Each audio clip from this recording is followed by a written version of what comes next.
This week, Siskel and Ebert review hitman Alec Baldwin falling for Demi Moore in The Juror. A supermodel turned singer lives life on the edge in Nico Icon.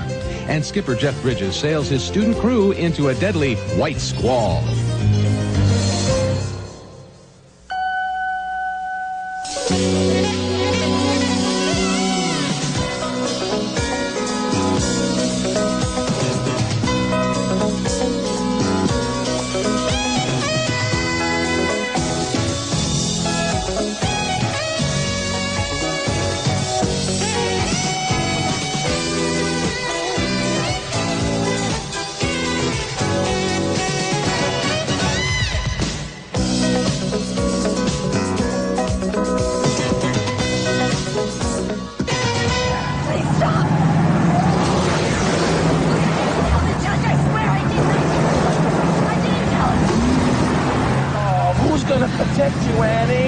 Demi Moore is a juror in a murder trial who, unless she votes not guilty, will find herself under a death sentence from a mob enforcer played by Alec Baldwin in The Juror, one of 5 new films we'll be reviewing this week on Siskel and Ebert, along with Jeff Bridges in a true-life thriller about a ship's captain and his teenage crew, and also films about a gutsy dog and a face that Andy Warhol made famous. I'm Gene Siskel of the Chicago Tribune. And I'm Roger Ebert of the Chicago Sun-Times. Our first movie is The Juror, starring Demi Moore and Alec Baldwin, and curiously enough, it has exactly the same underlying plot idea as last week's Eye for an Eye. A mother fears that a psychopath who has killed before and will kill again will murder her son, so she takes things into her own hands. Early in the movie, Moore, who is a sculptor, has been selected for jury duty in a murder trial involving a top mafia boss. At about the same time, she meets a man who has just spent $24,000 on some of her sculptures. They go out on a date, and she quickly realizes he's no art collector. He's a messenger with a warning from the mob. You're in danger, and your son is in danger. Oliver, what do you mean? Where's my son? He went with Jesse and Julia to the movies, didn't he? He's gonna be all right. You're such an extraordinary child. Remember last night when the two of you were playing that video game upstairs and you started to panic and he said, "Chill out, Mamba." You remember that? How do you know that? He tells her that unless she leads the jury in finding the mob boss not guilty, bad things will happen to those she loves. Well, I'm sorry for the fear. If I had any choice. But if I can keep you scared, I can save your life. Moore realizes her entire life is being spied on and eavesdropped on by Baldwin, so she desperately warns her son that it's dangerous to talk. Say it. Say, I'll never talk about this in the car. I'll never talk about this in the car. Or in the house. Or in the house. Can she turn to the law for help? Of course not. The judge doesn't even want to be in the same room with her. When a juror visits a judge, this can have serious consequences.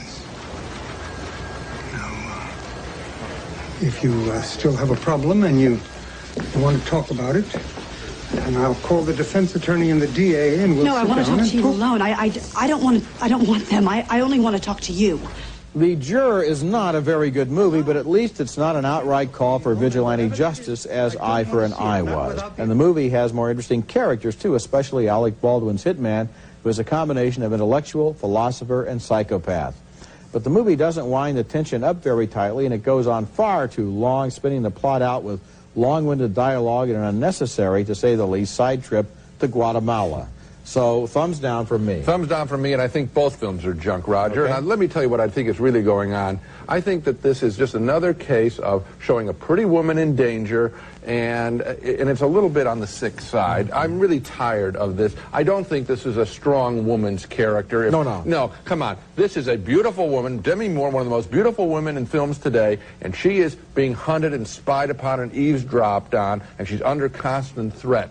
And I'm telling you that there is a meanness to these kinds of stories. Oh, well, Jane, I really do think so, Roger. You know, the most unsavory scene in the entire movie involves her friend, the woman doctor. Now, wait a minute. I know. And Alec Baldwin. I was going to get to that. First, he makes love to her, then he forces her to kill herself. Yeah. That I looked at. I thought, was it really necessary when they had the script conference? Roger, was it really necessary to have this scene in the movie? What did it contribute? Now let me tell you something. And you know what her sin is? Her sin is that she's a professional woman. And you know how often she's a doctor, okay? She's the most probably a better doctor than Demi Moore is a sculptor, if you really want to get into it. And professional women in the movies are either harpies, unsatisfied with love, or they're killed. I'm telling you, we have not progressed in the last 20 or 30 years in movie making. We're still getting, for all the women involved in film, and there are many more, the stars are still selecting junk. And I blame Demi Moore for it. I'm sorry. Okay. Because she doesn't have to make this kind of film. She can make a lot of other kinds of projects. Okay, next movie, and I've said this before, but I really hate to dump on new children's films. They're in such short supply. I hate to do it, but I often do. Especially in the animated film arena, where the Disney folks have really upped the ante in terms of drawings and songs, from The Little Mermaid to Toy Story now. Now comes Balto from another shop, and it just doesn't cut it, telling the adventure yarn of a gutsy sled dog that helped save the population of Nome, Alaska during a 1925 outbreak of diphtheria by carrying medicine through ice and snow.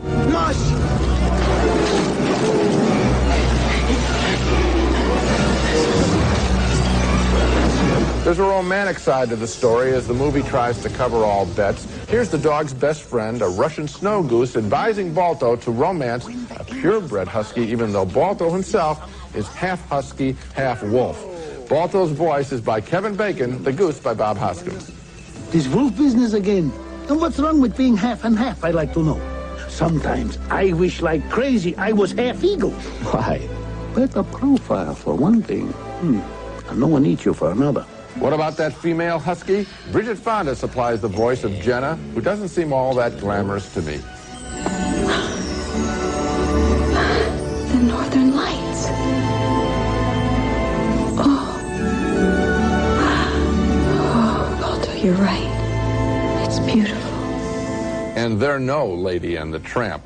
And the whole drawing style seems sketchy to me, and the story is all over the map, from the rousing adventure to the sweet and cloying scenes. I saw Balto about 6 weeks ago, and I haven't thought about it since, which is most unlike me for a good children's film. Well, I liked it, Gene. It's not in the category of the great animated films. Sure, the animation isn't at the Disney level. It isn't. But the story was interesting. The fact that they have to go and get this medicine, and he's got the evil dog who didn't even mention, who was trying to set things up to blackmail him and make him look like the bad dog when really he's the hero. And then the local kids who are involved in the whole struggle, and then all of that stuff involving the ice and the snow and the caves that they get caught in. Kids will enjoy this movie. No, I don't know that to be true. Okay. If it had been a straight line on the adventure of it, and it had been done in a different kind of drawing style, it could have been a rousing, a little bit more wrong with the drawing style. Oh, you even said it so just a few seconds ago. You said it's sketchy. It isn't at the level. No. You said it was sketchy. I said it wasn't at the level of the Disney stuff. It isn't fully drawn. But it's perfectly adequate to tell the story in an entertaining way. Boy, there's a real recommendation. Adequate. No, Gene, just listen to me for a second. I have. This is a nice little children's adventure movie about a brave dog, and I liked it. When you have kids of your own, you won't send them to see nice little ones. You'll want quality. When we come back, White Squall, starring Jeff Bridges, in the story of young sailors who learn some hard lessons of life. The ship beneath you is not a toy, and sailing's not a game. Respect that, and we'll do fine. Climb. Come on, we'll do it together. I can't. You climb, damn it! A skipper played by Jeff Bridges forces one of his young crew members to overcome vertigo and climb the rigging in that scene from White Squall, an adventure movie that begins in 1960 when a class of high school students signs aboard a sailing school ship for a year-long voyage. There are adventures along the way, including a tricky moment when they're threatened by a Cuban naval patrol. This is just before the time of the Bay of Pigs invasion. They think we're carrying Cuban refugees, Skipper. I don't think they're going to take it very lightly that I'm a Cuban national. Nothing's going to happen. Remind them that according to the Geneva Convention, firing on citizens on the high seas is an act of war. Calamity strikes toward the end of the voyage when a dreaded white squall suddenly appears.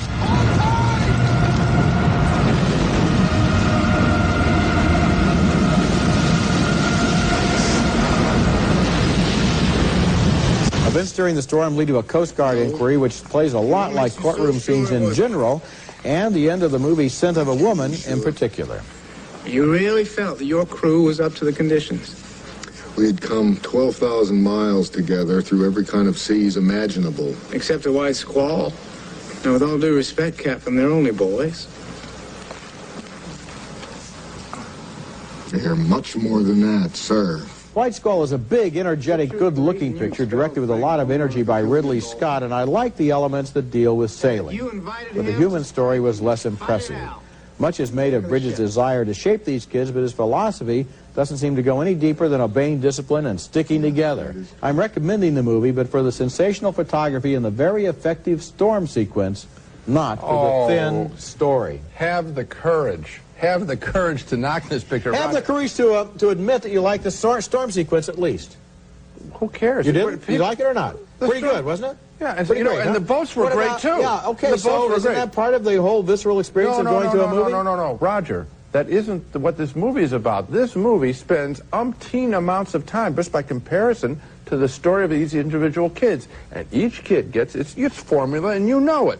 Each kid gets his turn in the barrel. One kills the dolphin. One can't climb the mast. Another one has problems with his parents. All this sort of stuff. I mean, give me a break. It's just like it's a shooting gallery of kids. I give you that. I know you said it in my review. I'm saying I give the movie a marginal recommendation. So the boats are beautiful. Well, wait a minute. Now that diminishes it.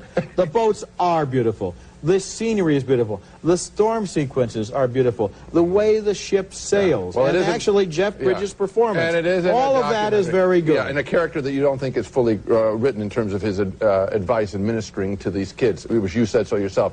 If it were a documentary about boats, Roger, I might give it a thumbs up too. It isn't. When we come back, one of the beautiful people from the 60s, a model actress known simply as Nico, has her glamorous and tragic life examined in a new documentary. Nico Icon is next.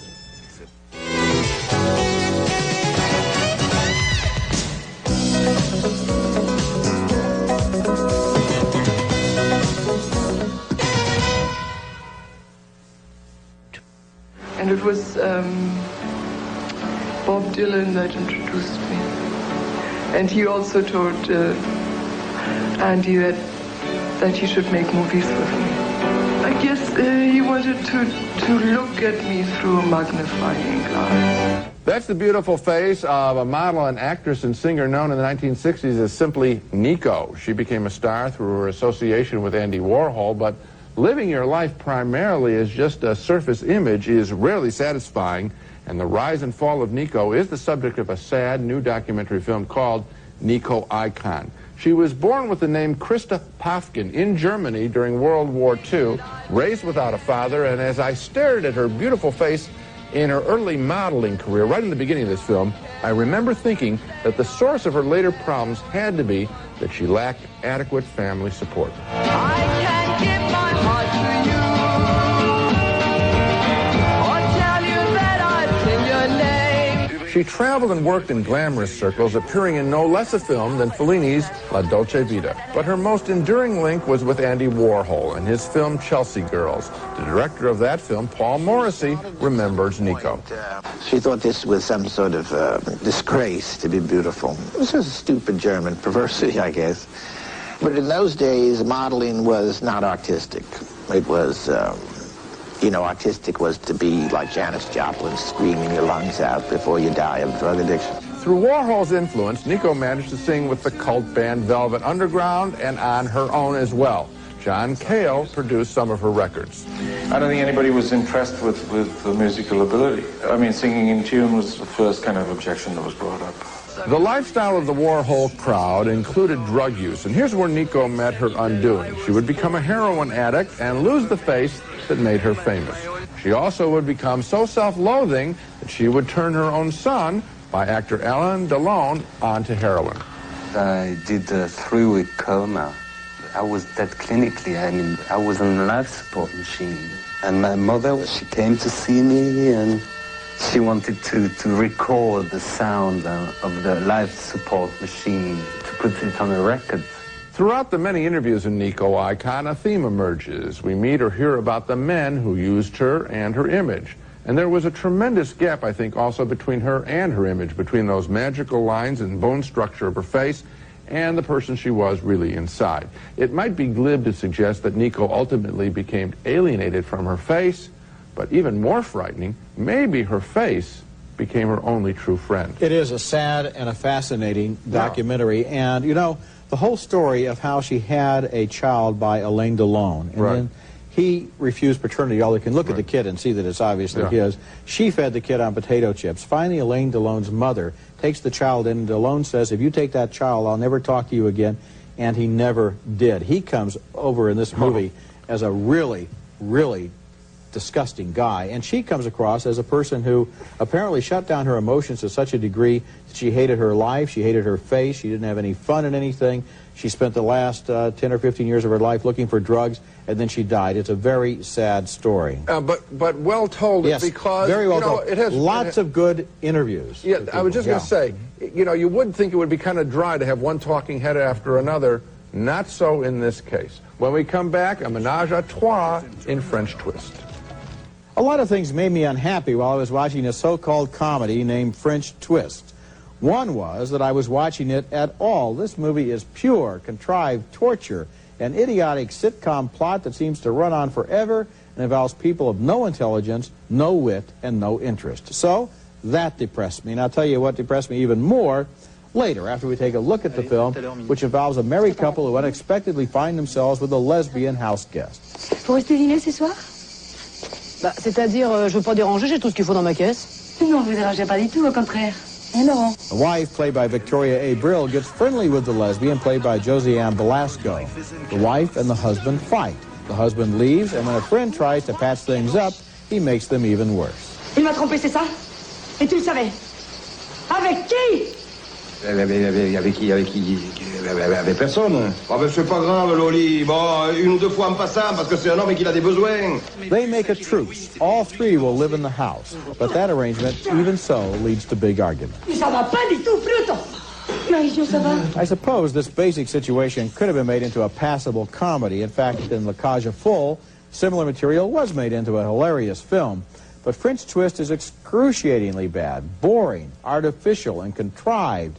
And here's what depresses me really. This worthless film, this piece of junk, has been chosen by the French as their official Academy Award entry in the same year that they could have selected the great Claude Lelouch film Les Miserables. But that film showed some French as Nazi collaborators, while this one merely shows them as idiots. I guess it's clear which choice they prefer. It is stunning. The French film industry is saying, we need protection for our own kind. America is dwarfing us. So look what you send out to America. Here's what you endorse into America. I mean, it's absurd. The Lelouch film, Les Miserables, is the great French story, the national treasure. Yes, it is. Updated to contemporary times where it has a meaning. And with a great performance by one of their real screen icons, Jean-Paul Belmondo, in the performance of his entire career, I would really like to sit down for 1 second with the people in France who felt that French Twist was a better movie than Les Miserables, and get them to look me in the eye because they couldn't. The fix was in, and it's totally corrupt. It is completely corrupt. Coming up next, our video pick of the week, a film that just won a top honor and features a remarkable rendition of a great historical figure. I just wonder how many times you have to be hit on the head before you figure out who's hitting you. Siskel and Ebert's Video Pick of the Week, brought to you by Orville Redenbacher's Gourmet Popping Corn, the best part of the movies. Now it's time for our Video Pick of the Week, and of course on this show we feature commentary about movies released in movie theaters, but every so often Roger and I find a made-for-TV film worthy of note, and Truman from HBO Pictures was such a case. It's now been issued on home video, and its star just won the Golden Globe as Best Actor in a made-for-TV movie, and deservedly so. Gary Sinise, who played Lieutenant Dan in Forrest Gump and also starred in Apollo 13 as the astronaut who stayed on the ground, plays President Harry S. Truman, and he does a brilliant job playing, particularly the much older chief executive. Truman, of course, became president not through election but through succession after the death of Franklin Delano Roosevelt. I don't know if any of you ever had a load of hay fall on you, but right now I feel like the moon, the stars, and all the planets have fallen on me. Before that, however, this film Truman does a very good job at revealing the character that would take a Missouri haberdasher to the White House. You know what the Cardinals say? Disloyalty. Politics is the business of friends. Well, does that mean I'm supposed to let your friend steal $10,000? 10,000? Is that what this yelling is about? I don't care if it's 10,000 or 10 million. Tom, I told you when I agreed to run, I wasn't going to stand for any monkey business. Truman, my video pick of the week. Now let's recap the movies we reviewed on this show. 2 thumbs down, way down for The Juror, with Demi Moore in danger from mob enforcer Alec Baldwin. A split vote on the animated children's tale Balto. Roger liked the story of the gutsy sled dog. I didn't like the way it was drawn or the way the story lurched all over the map emotionally. A split vote on White Squall. Roger really enjoyed the physical look of the picture, the seas, the boats. I got tired of the people in the picture. 2 thumbs up, however, on Nico Icon, the documentary of what happened to a very beautiful face. A fine piece of work by director Susan Ofteringer. And finally, 2 thumbs down, quite sincerely, for French Twist. That's it for this week. Next week we'll be back with reviews of more new movies, including Broken Arrow, starring John Travolta as a renegade bomber pilot and Christian Slater as his former partner. And also Beautiful Girls, starring Uma Thurman, as just one of the reasons best friends Matt Dillon and Timothy Hutton find it hard to settle down. That's next week, and until then, the balcony is closed.